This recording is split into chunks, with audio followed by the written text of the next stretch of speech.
Welcome to the channel of YourRussianGamer. I apologize in advance if you're disappointed with the fact that I was kind of dead for the past couple, well, weeks, I guess, because one event leads to another, and then eventually I'm kind of overwhelmed with the work that I have to do, and I just can't, well, sometimes I'm just too tired or too lazy, and sometimes I literally just don't have enough time to make a video. And I did work on about 45 minutes on a video that I uploaded over 3 days. It was like my playthrough of parts 1, 2, and 3 of Call of Duty 1.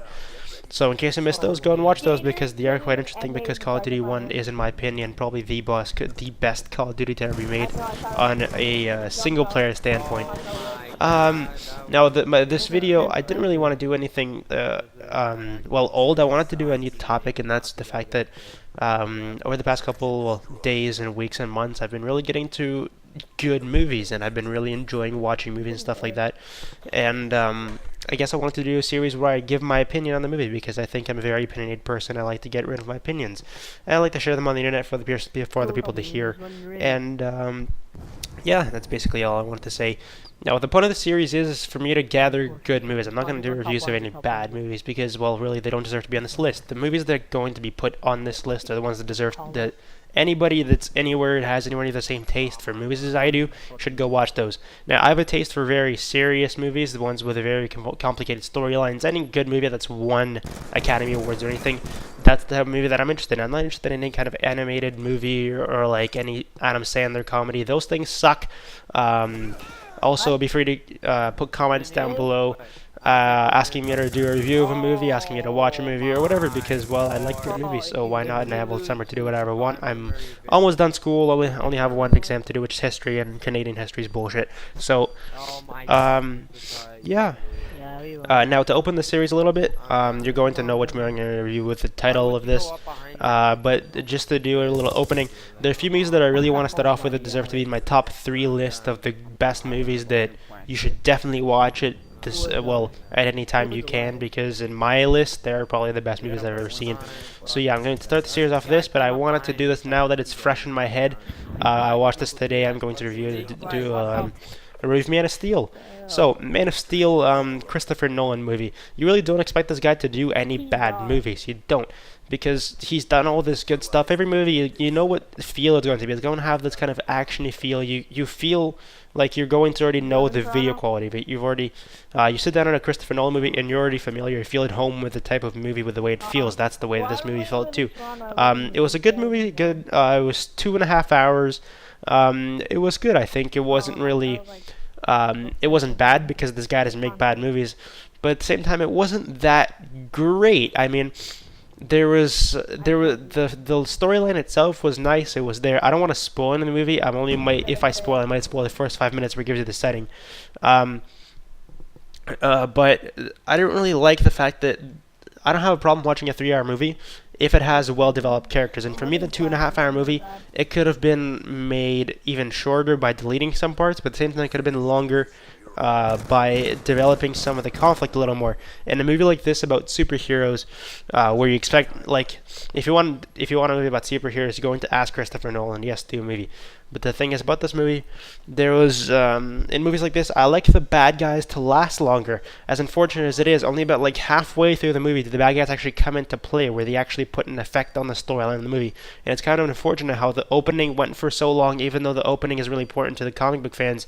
As unfortunate as it is, I'm not a comic book fan, so I don't know any of the story. As an average movie viewer, I only want the thing to be good. I don't really care if the story matches the comic book really well or if it's the other way around. That doesn't really matter as much to me. What matters is the opening kind of it felt fine, but just the bad guys didn't last long enough. That's the thing, and they appear and then all of a sudden, poof, they're gone. And so yeah, that didn't really, the complicated twist in the storyline weren't really there for me, and that's what I look out of a good movie. So that was kind of a deficit for me. And a second deficit for me was some logistical problems in the editing of this movie and the way it was shot.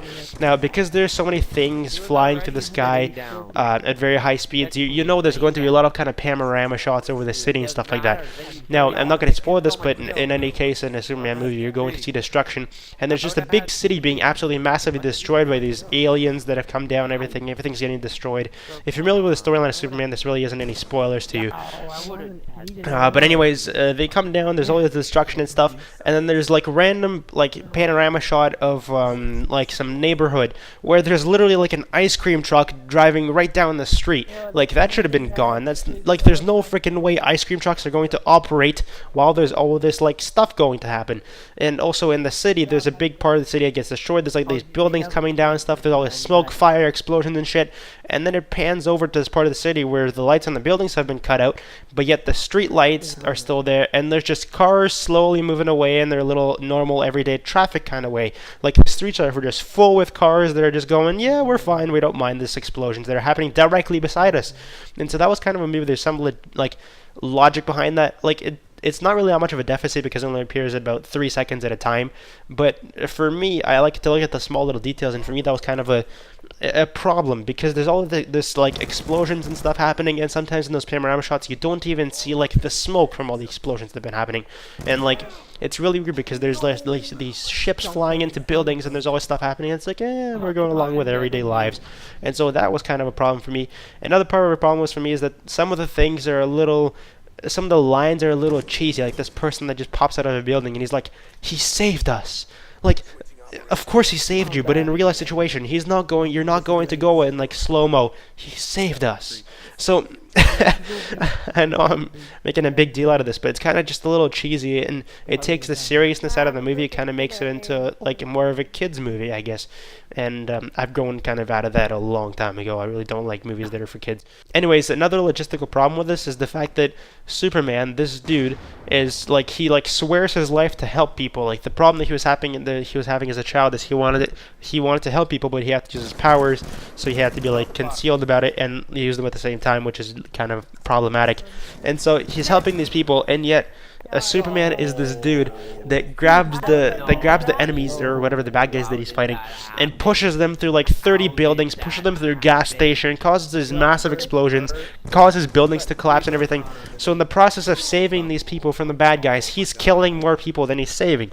Honestly, that's the way it feels like. If you pay attention to this, how many buildings did this guy fly through purposely? Obviously, because it's about superheroes, there's bad guys that can also do the same shit. And so they also fly through buildings, they push Superman through buildings, so that's not their problem. Problem is, Superman is right back exactly the same thing. He causes as much destruction as the bad guys in this movie, trying to protect people. And so that was kind of a deficit. Now, I really don't want to talk about the acting because really the acting isn't really the actor's problem. It's the way the director runs this in the cuts that he wants to accept. But the acting for me was fine. It was okay. I mean, the choice of actors was good. It looked like a Superman movie. It worked fine for me. There are some roles that were kind of poorly developed. Like you have no idea who the guy is, and all of a sudden pops out. He's like, I'm going to save the day. I'm not talking about Superman, by the way. And there's some things that weren't developed as well as I wanted it to be, because there's like the extensive line between long ass intro explaining where Superman came from, line, explosion, destruction, blah blah blah blah blah, the end. But the ending was actually one of the coolest things I've ever seen. There's like really dramatic music and stuff, and I like that. But the thing is, it wasn't really the same way as you want a movie to be. You want the conflict to be the majority part of the movie. That's the way you see like the Dark Knight and everything that Christopher Nolan has made. The conflict is the larger part of the movie. In this case, it's completely the opposite. Like conflict was like the last. I'm going to exaggerate this. The last 10 minutes of the movie, conflict, explosions, done. So that's the one problem I have with this movie, and the fact that it was good, but it wasn't bad, but at the same time it wasn't good enough. I'm going to give this a kind of average rating of about 7.5 out of 10, just because it wasn't really there 100% for me, but at the same time it was a nice, enjoyable experience for 2.5 hours. I mean, I wouldn't really pay to go see that movie again, but I may watch it again if I can get it for free somewhere. Anyway, so yeah, it wasn't that bad of a movie, but it wasn't really that incredibly amazing as other people have said it. Like, there's people that are making videos, this movie fucking rocks, yeah! And I'm not the type of guy. I like to judge a movie logically, and that movie just didn't make sense to me at certain points. And so yeah, hopefully you enjoyed my little criticism / review of this movie, and yeah, hopefully you benefited. If you'd like to criticize me, if you don't like this video, dislike this. If you like it, click like. If you want to give me suggestions, if you want to just write random shit in the comments, just go ahead, support me in any way you want. I honestly don't care. If you want to see more reviews of this, I may turn this into a weekly series because today's Friday, and if Friday seems to be a day that everyone does their series on, so I might be able to like expand it on and talk about movies on Fridays. So yeah, at least for the summer while I have time to watch movies. And also drop me likes, drop me, well, anything that you want, drop me suggestions for movies. I'll definitely like take the time to watch them and review them properly. So yeah, see you guys later. Goodbye.